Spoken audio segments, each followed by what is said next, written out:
If I wake up at night and hear a heavy rain coming down, I'm always wishing for plenty of mulch on the soil to protect it. And when we've laid the soil bare, we can really see the value of mulch. And here's an excellent example. Whenever a raindrop hits the soil surface, a little explosion occurs where each raindrop falls. And this dimpled surface that you see on the soil is a prime example of that. Soil gets dislodged and then the rain washes it away. And so some kind of cover on the soil is always beneficial.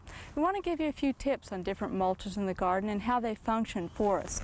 And right here is some shredded pine wood. It's a hardwood mulch, has no weed seeds in it, has a nice bright color, and that's going to make an excellent covering for walkways. But because it is a woody mulch, it's going to use up some nutrients in the soil. So this is not something you'd want to pile around your tomato plants, and if you do use it around shrubbery and so forth, you want to add a little bit of nitrogen to it. And as we move on back here, we have some other mulches that function in different ways for us in the garden. These are some grass clippings, and these are put under a little tunnel where we're going to have our children's garden. We'll have some things planted on this trellis and the kids can crawl underneath here. And if you're using straw or hay or grass clippings, make sure that it's dried out a little bit before you lay it down. If you do put fresh grass clippings down, put it no thicker than an inch or two, because if you put it too thick, this can become a wet gloppy mass and really have an odor to it. So don't put it too thickly underneath things. In fact, on here where we're going to have a lot of kids playing, we've put down an underlayment of landscape cloth to help support the area. And this is just sort of a cushion for us. But grass clippings are great to use in the vegetable garden around tomatoes and plants like that. Just don't put it down too thickly. Now right here is some hardwood mulch that's been sitting here for quite a while, and it's decomposed. And it does eventually compost in the garden, but it takes several years. Just want you to see the contrast between that and this. It does eventually darken down for us.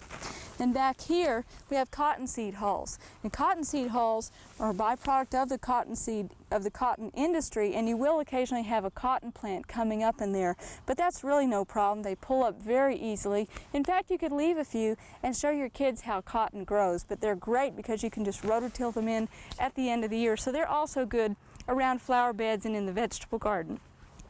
Then back here we have a finer textured mulch that sort of is an in-betweener. It could be used around annuals, perennials, and shrubs, and this is just finely shredded pine bark. It's going to decompose pretty quickly, has a nice dark appearance in the garden. For larger trees and shrubs, you could go with a coarser texture such as pine needles without any problem. These are not going to be real nice because you can pack them around the plants without them blowing away in the wind. Now down here we have some white marble rock we're using to define our children's flower clock. That's not something that you want to use permanently in the landscape to suppress plant growth completely like concrete over an area, because it will eventually collect soil in it and plants will grow in this, believe it or not, because soil gets lodged in there. Last of all is our favorite mulch, and this is cocoa bean hulls. They smell just like dark chocolate. They make an excellent fine textured mulch around annuals and perennials and vegetables, and if you use it in an office setting like we did in Tulsa one year, the entire hallway will smell like chocolate for a short while. So be sure to use mulch in your garden, especially in a dry year like this one. We hope you've enjoyed this classic from the Oklahoma Gardening Vault. Remember, even though these tips and techniques are timeless, there's always something new to learn in the world of gardening. By subscribing to both Oklahoma Gardening and OK Gardening Classics, you'll have access to a wealth of gardening knowledge, both classic and contemporary.